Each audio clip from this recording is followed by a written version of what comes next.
and then you've got Gardner, who's right on his heels as well. First sort of weekend in World Superbike.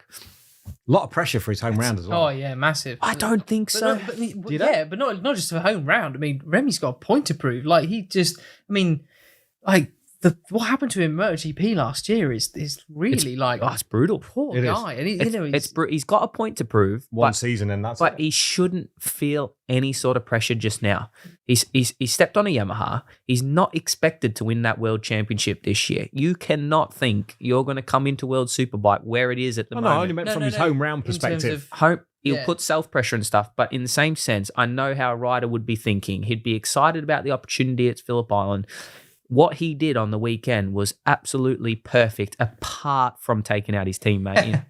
But that's another good. It happens. Yeah. I think that's perfect. That's the approach that he needs to take all weekend. I think he'll only get better when he goes to Europe. Personally, Remy, and as soon as I don't know whether I haven't. I used to speak to Remy a few times because when he was in his down dark days. When we were doing Moto2 coverage, I'd still have to go interview him because of the Australian broadcast. So I got to know him relatively well. And I did say to him before he left, I went, dude, the thing that everybody says about superbikes going over there is, you don't want this 21 race calendar. Go and enjoy your 13, 14 rounds and have a good time and be on an amazing bike and a team that will be absolutely pumped that you're here. No offense to KTM.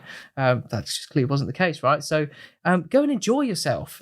And he was like, oh yeah, I don't know yet. And it's, he said that quite publicly as well. He wasn't, but I hope he's already starting to feel like, Phillip Island, home round, got to see some family maybe, didn't do too bad. His attitude might be changing. Yeah, 12 rounds left. Blimey, got time to play with my cars. Was it a negative attitude when he was coming? He was just very... Not negative, but like a little bit like, I'm leaving MotoGP. It's a difficult paddock to leave, isn't it? When you're in there, it's a difficult paddock. When I spoke to, because we were doing a small documentary series about the Americans at the end of his World Championship winning year. So I did interviews with him because the angle was sort of like, here's what the Americans are trying to do in Moto2. Here it is from the people who are making it work. So we spoke to Remy, Raul and Bez, and also Sam Lowe's as well, and some of his wins that he's had, just to get an idea of like, here's what it actually takes to win.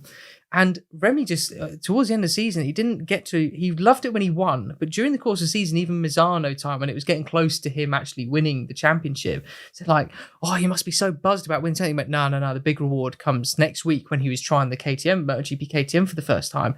He was so excited, having come from the depths of his career that he had in Moto2, to then, I'm Moto2 World Champion and now I'm a MotoGP rider. I've actually got the confidence. I'm World Champion. I've made it here the hard way, not just through his dad at all, in any way, shape or form. And then he didn't even get like 5 rounds. He was already quite clear that he's already out by Le Mans.